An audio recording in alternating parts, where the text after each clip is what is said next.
example. So I'm talking about getting the foot down early. I'm talking about the load. I see a lot of different variations in what players do with their front foot, whether it's a little bit early, a little bit open, a little bit closed off, or I see the what's his name? Josh Donaldson, huge leg kick, or I see a toe tapper, or I see just a heel, lift the heel, right? A lot of different variations of what players do. Okay, now you have to ask yourself, okay, let me give you the toe tapper example. Why would a toe tapper do this? Timing. Exactly. That is his timing mechanism. Okay, whether it's hand with the load, but look at what I'm doing. Now, what happens if that's a slow pitcher? Does he change that? And I'll tell you why he won't change it. What happens if it's a fast pitcher? Does he change that? That timing is for what kind of pitch? His medium pitch. Why? Because that's what he sees in the cage all day long. Fastball over the middle, fastball over the middle, fastball over the middle, boom, boom, crush, boom, boom, crush. But is that the only kind of pitcher he's ever going to face? He is in a world of hurt as he gets older, because he's got one timing mechanism, but there's many, many variations of pitchers. So let's go through the variations. How many different speeds of pitchers will, at any level, will a hitter face? And let's make it real simple. Slow, medium, fast. Okay? So there's 3 variations right off the top. Now, when a pitcher's throwing horizontally across the plate, where are the 3 locations that are going to usually happen? Make it simple. In, middle, out. In, middle, out. So how many variations do we have now? 9. Now, how many levels? Knee, belt, belly button. How many levels? 3. How many combinations do we have now? 27. Let's say as we get older, pony, high school, how many pitches does a pitcher have? 3. How many combinations? 81. 81. So if a toe tapper, and I'm just using this one example, and he's locked in for a middle, medium pitch, he's only got one tool in his toolbox for a theoretical 81 combinations that he could face as a hitter somewhere in his career. That should blow your mind. He's a one-dimensional hitter in an 81-dimensional game.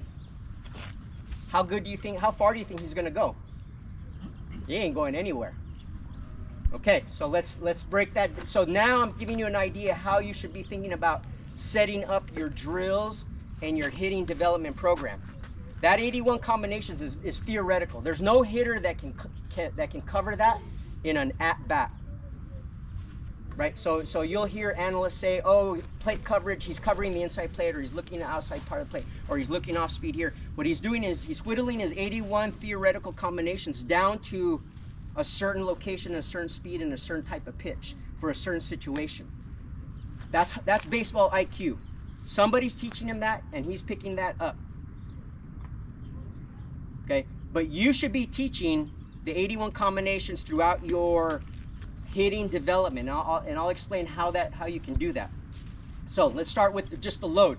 So let's talk about the speeds first. The load is going to be long, medium, short. That takes care of the speed aspect. Okay, so if we have a toe tapper, he's one-dimensional. But if we have a load guy that can load and hold that load, or medium load, or short load, right? We're helping him to be able to speed up his swing or slow it down based on the pitcher. So maybe on the first at-bat, they might kind of struggle a little bit. By the second at-bat, third at-bat, subconsciously they're picking up the timing, the mechanics, the tempo of the game, the speed of the velocity, how it's coming out of the pitcher's hand, and they're subconsciously locking into that. But they have to have the tools to be able to do that from a load perspective to start with. Okay, so that covers the first 3. Okay, then we're going to talk about the best way to cover horizontally. Can I have 2 more baseballs? or I'm sorry, yeah, horizontally across the plate. Now remember, we're still coming back to linear mechanics here in a minute. Okay, so if we have, so this is going to be the middle pitch here, okay? So now we're talking about across the plate this way, how a pitcher's throwing, right? And we're going to be working inside the baseball here. That's this pitch right here. This is where a hitter should be allowing the ball to get deep into the zone here. And we're going to talk about how to integrate this into drills as well on this. So I call this the hitting line right here, and how we can work this into the drills to help them to develop this. So we got the load aspect and the drills that we need to do for that. And there's a drill that actually does it when we're actually throwing the ball. This is going to be a different drill. We're going to go through all of these at some point, okay? So this one's going to be the middle pitch right here. We're working inside the baseball.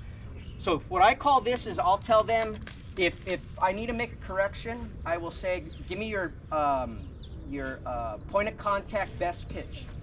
And that's going to be this one right here, middle pitch. We're working inside. Now, if it's the inside pitch, right, what we want to do from this baseline swing, right, so what I do on all my drills is I always give them kind of a middle medium pitch so that they can establish their baseline swing. And then from there, I'll give them a variation.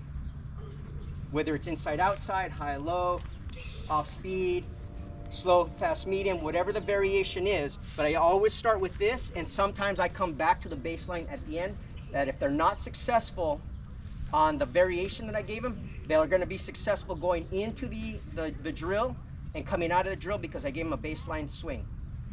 Okay? So from here, if we're going to go, right here's my best swing, middle pitch. If it's a away pitch, I should be going as though I'm going to that middle pitch with maybe letting the ball get a little bit deeper and compressing the back leg a little bit more and driving a little bit further down and shooting that ball off. But if I was to take that from here, it's not much different than my baseline swing. Okay, same thing for the inside pitch. If this is my baseline swing, I'm right here. The inside pitch, I'm just rotating a little bit more. So what I'm trying to do is teach the player that from our baseline swing, best pitch, middle of the plate, any variation, whether it's slightly outside or slightly inside, our swing should not be changing much more. It's just a slight little factor to get us to allow the ball to get a little deeper, work a little bit more inside, or rotate a little bit harder into the ball, pull the hands in a little bit tighter. Okay? So those are concepts that are extremely important to players. It takes time, and you just have to keep drilling it, and we're gonna set up the drills for that. Okay, so that takes care of the 3 across, the 3 speeds. Let's see what else. So I'll add a curveball drill. Yes, high low. So let me shift gears a little bit. Let's go to linear mechanics.